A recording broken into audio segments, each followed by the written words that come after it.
So there's a lot to like about the safety features of the BitBox itself. This is even before we've played with it and put it down. This is just explaining what it does. So these are huge bonuses from both a privacy, security, and then a convenience factor. And normally in tech, they say there's a trade-off between security and convenience. You can be highly secure but not highly convenient. Staticus in that interview actually disagreed with that statement, and we think they've done a really good job of making this safe, secure, and convenient. Welcome to Bitcoin Basics with your hosts Faris and Gordon. Visit bitcoinbasics.help if you need help buying and securing your Bitcoin. Hi everyone, welcome to another episode of the Bitcoin Basics podcast. Now today I'm very excited about doing a review of Shift Crypto's BitBox 02, which is this little fella right here. So everyone, before we get started into the BitBox review, we need to give a beginner's tip here. You're going to hear me saying moving your Bitcoins and Satoshis into the BitBox. That's not actually how Bitcoin works. The reason we say that is because we are devoted to helping new people understand this space, understanding Bitcoin. And this is why we use these phrases interchangeably. So your Bitcoins or Satoshis, they actually stay on the blockchain. The Bitcoin blockchain records every transaction from one wallet in and out of one wallet to another. And what you're actually doing with a wallet is that's where you keep your private keys. So think of your private keys like your email password. Anyone can send you an email, just like if anyone has your Bitcoin wallet address, anyone can send you Bitcoins or Satoshis. But for you to send those out, you need your email password. So it's the same thing with a wallet. Your wallet's password is your private keys. That's what allows you to manage and control those Bitcoins, where to send them. So your private keys is where you would store on the BitBox. That's where you keep your private keys. That's a cold storage device. You actually do have private keys on every wallet that you use. So when we say get your private keys off in an exchange, what that means is if you've purchased Bitcoin on an exchange and you've left them there, the exchange owner has your private keys. You need to remove those private keys. So you'll hear us saying moving Bitcoins and Satoshis into a wallet. Just so you know, that's not actually how it works. We will link into episodes where we talk about this. There are several on Bitcoin Basics podcast where we do talk about what are private keys and how do you manage them, and even where we talk about the different types of wallets. But just remember, when you hear people saying not your keys, not your coins, that's what they mean. If you enjoyed this podcast, please subscribe, like, and share so we can find others like yourself. For now, let's just talk about Shift Crypto. So we actually did have the pleasure of interviewing one of the founders of Shift Crypto. That's Roland, or Staticus as he goes by. We'll link that video as well, where we talk a lot about the security and privacy details involved in Shift Crypto, and they are really impressive. So Shift Crypto, which is a Swiss-based company, has been around since 2015. What we really appreciate is that they're open source. We have talked about open source a lot on the Bitcoin Basics podcast. So as you know, we are strong advocates of that. And there's plenty of episodes where we talk about why open source is much more secure. The beauty about Shift Crypto is that they are a Switzerland-based company, and the BitBox itself is designed but also manufactured in Switzerland. And Staticus went into a great detail to explain why that's important to them, because they're maintaining the security of the supply chain. So some of the problems that you could have is if your cold storage device is manufactured overseas, then you're not really overseeing the security. Some of these devices could already have malware installed, and by the time it gets to a consumer, they think that they're downloading their Bitcoins or Satoshis onto a safe cold storage device when it's already been tarnished or pirated. So this is something that Shift Crypto have done really well, is that it is manufactured in Switzerland. This actually came in a vacuum seal packaging that had letters and numbers around it. So if it was opened and resealed, you would already know. The device itself, the only way you can get in is if you essentially break the device itself. That's how well sealed and glued everything is together. So the BitBox 02 is really clean and minimalist in design, and it's running on a USB-C connection. But Shift Crypto have included everything you would need in the packet. This is a USB connector, which goes directly onto it, so no fiddling with cables. But this little extension cable comes in handy as well. So what you can do is you can plug the Shift Crypto, the BitBox, directly into a USB-C port. But if you're unable to do that, then what you have is this really good quality extension cable, which you can use for a laptop and especially for a desktop. It's not just the physical security aspects of the BitBox that you really appreciate, it's the software as well. So when you plug this into your computer, it basically is going to make sure that this is an authentic device, and it does that in two ways. One is it's end-to-end encrypted, which basically means no one can tap into this signal. So when you put this in your computer, if you're doing it in a public area, for example, which obviously we advise against, but say you are, it's encrypted, which means no one's going to listening into that device. When this device is communicating with your computer, no one can listen in. But also, once you plug it in, they basically need to synchronize and say, okay, this is a legitimate device, and it won't do that. So in essence, it's not going to let you plug in a faulty device or a device that's been tampered with. The BitBox O2 has two different types. There is the Bitcoin only edition, which is what we're looking at today, and there's the other one that allows for more cryptocurrencies. As you know, we are Bitcoin only, hence I requested the Bitcoin only edition.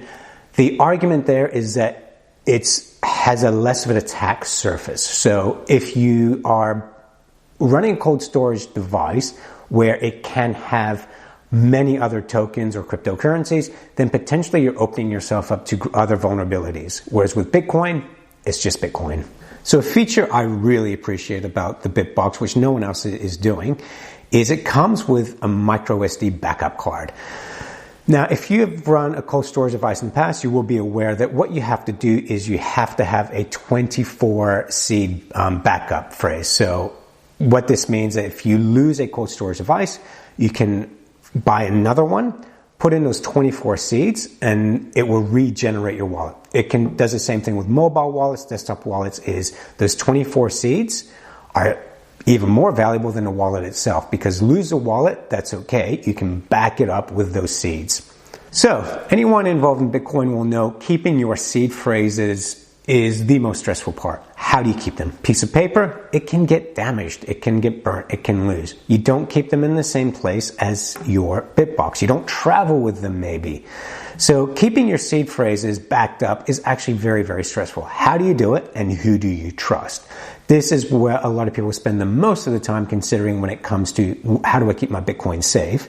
Not the device, but the seed words. So for this reason, I really like the SD card that comes with this device. So this SD card actually plugs into the BitBox itself, and it backs up the wallet onto there.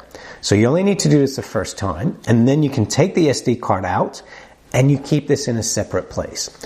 If you keep this in a separate location, and what you need to do, and this is something that BitBox allows you to do, is add a passphrase. And what you can do is you can leave this with your next of kin, and if something happens to you, there are ways of getting that passphrase to them, secure ways. This is something that we actually identify at bitcoinbasics.help.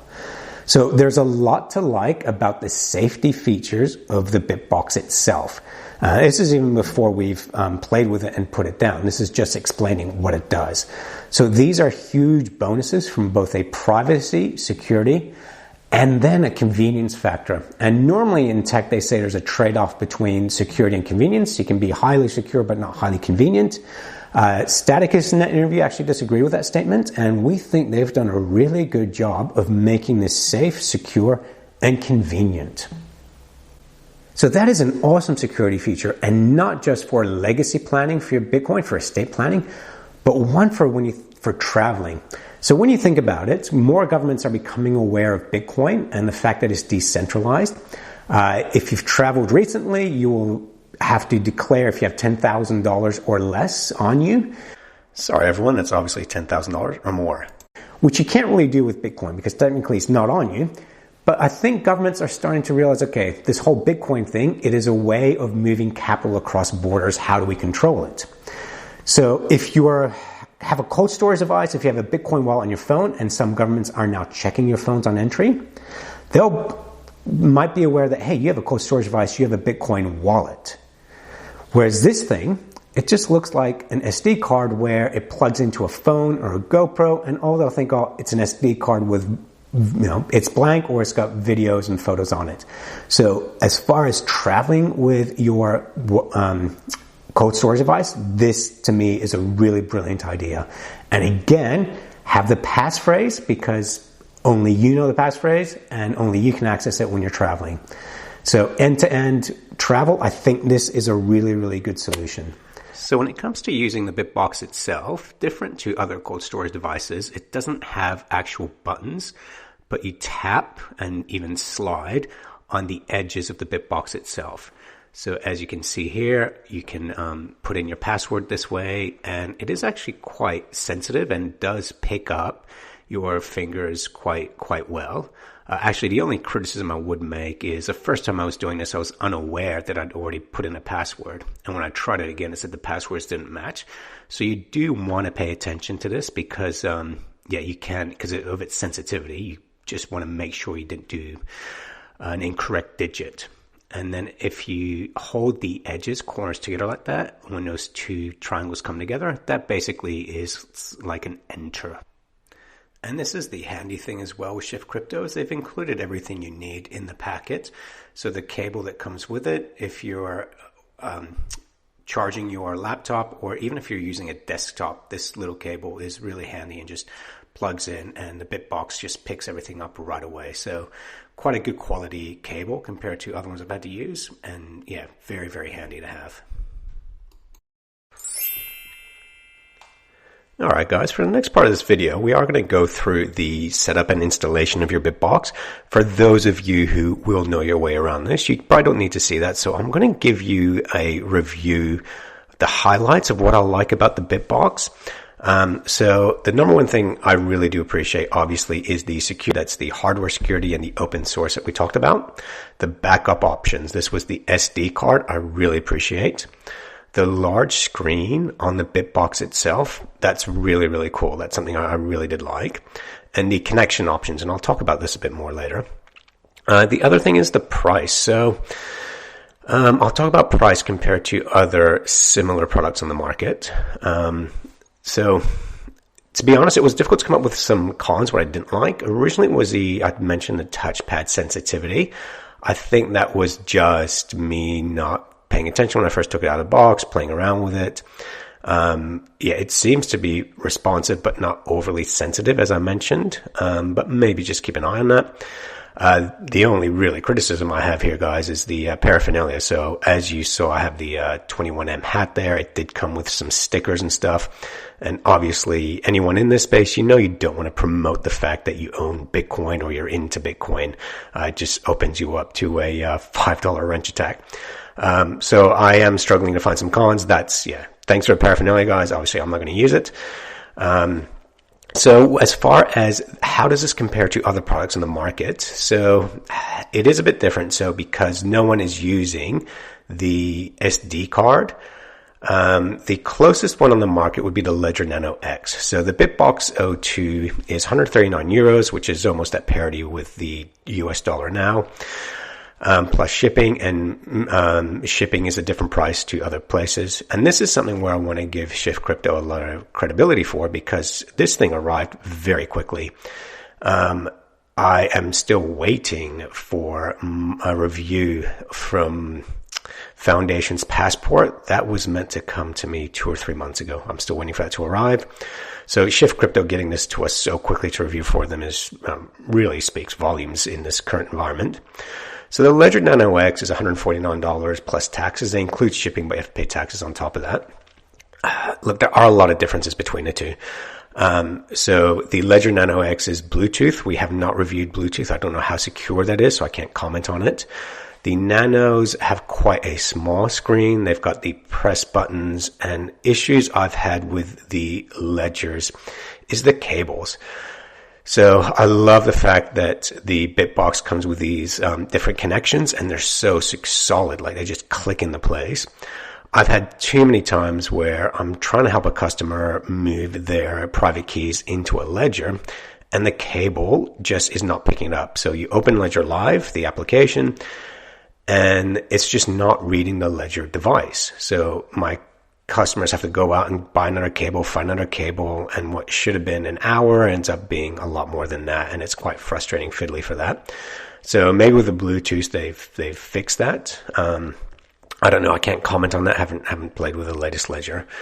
With the Foundation Passport, haven't received that. That is a lot more expensive, but that has a lot more options like QR scanning in it. So for me, the BitBox, for what you get, the micro SD card, the security, the convenience, and the big screen, it is, very, very well priced.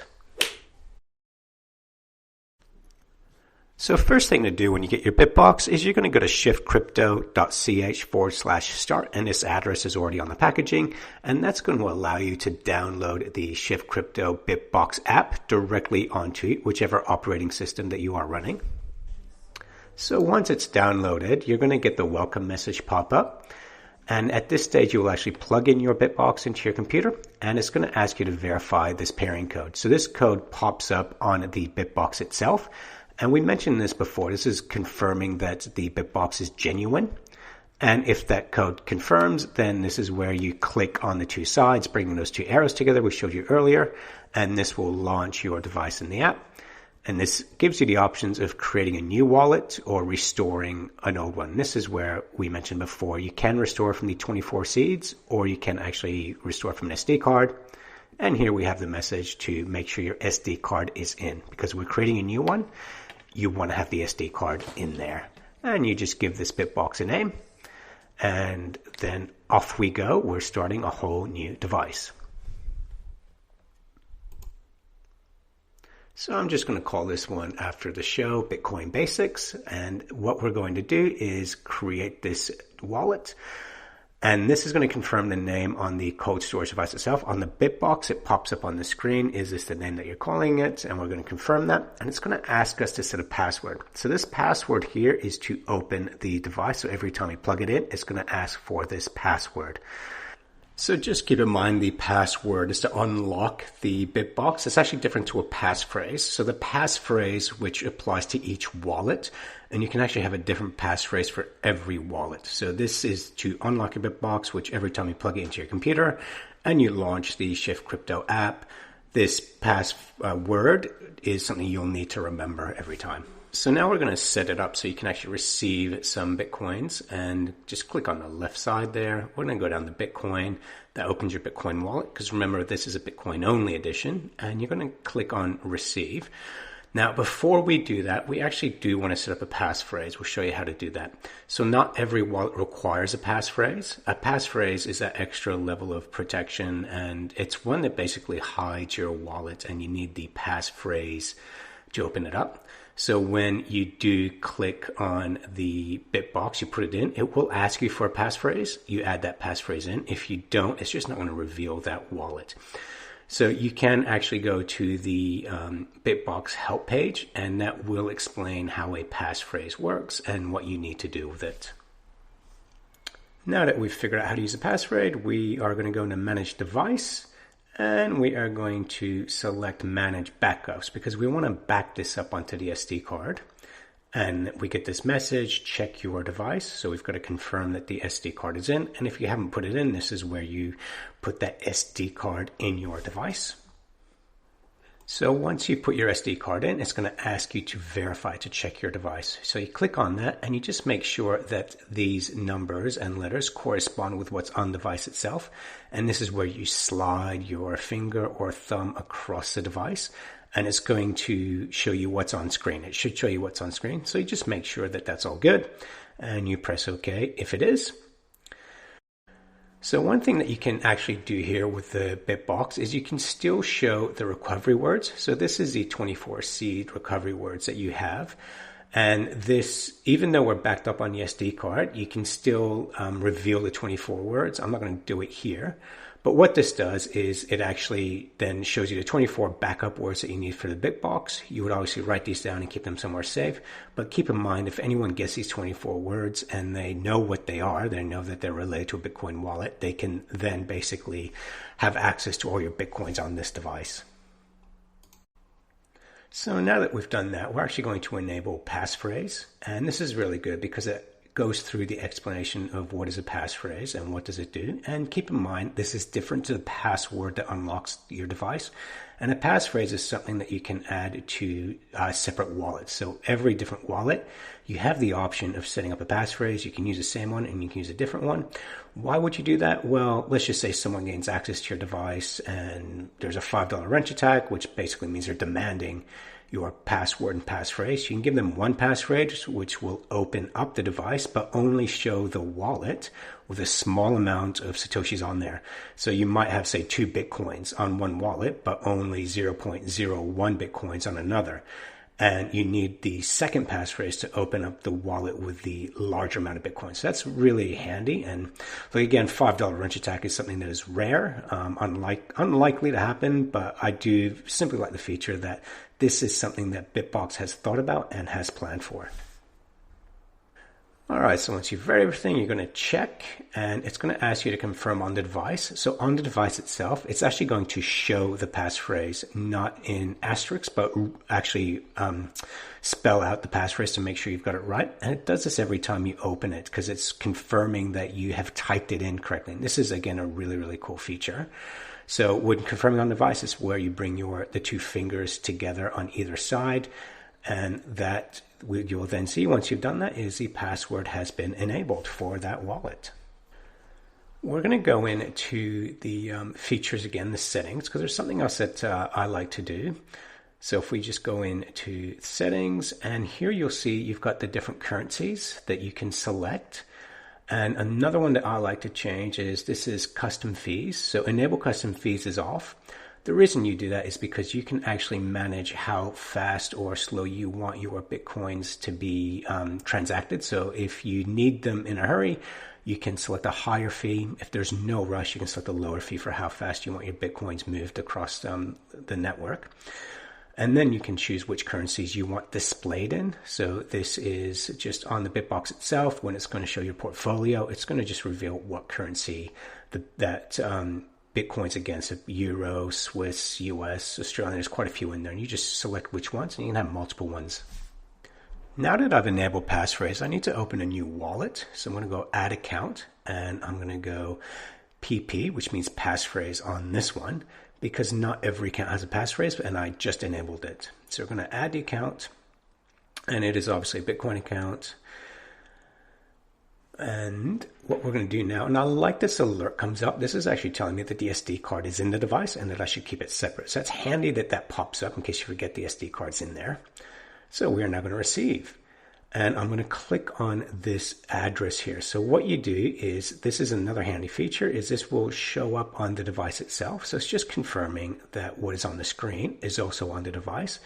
So if you click on the blue show and verify and slide along the device itself, and this should reveal the same address. It's always worth double checking that you're receiving Bitcoins to the right address. And then you can just copy that address.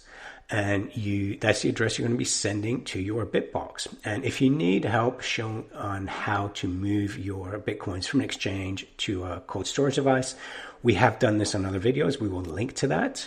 But by now, most people should know how to do this. But again, this is something that, we have had multiple videos showing how to move your Bitcoins from an exchange into a cold storage device. But this is now the address for that passphrase account in the Bitbox. All right, everyone, and that's it for setting up your Bitbox 02. We certainly hope that you enjoyed this and it was beneficial. And remember, if you do have any questions or queries, you can always go to the Shift Crypto website. They have a useful support page, and you can always contact us at bitcoinbasics.help. Thanks for watching or listening. If you enjoyed this podcast, please like, subscribe, and share so we can spread this educational content to others like yourself. Visit bitcoinbasics.help. Disclaimer. Any content provided by CoinCompass is for educational and informational purposes only and is not investment, legal, tax, or any other professional advice. A qualified professional should be consulted before making any financial decisions. CoinCompass will at times recommend certain products, services, and technologies, but these are opinions based upon our own or podcast guests' experience and not endorsements. We take no liability for out-of-date or inaccurate information, software bugs, manufacturing errors, technology misuse, or issues involving third parties. Visit coincompass.com for more information and please contact us.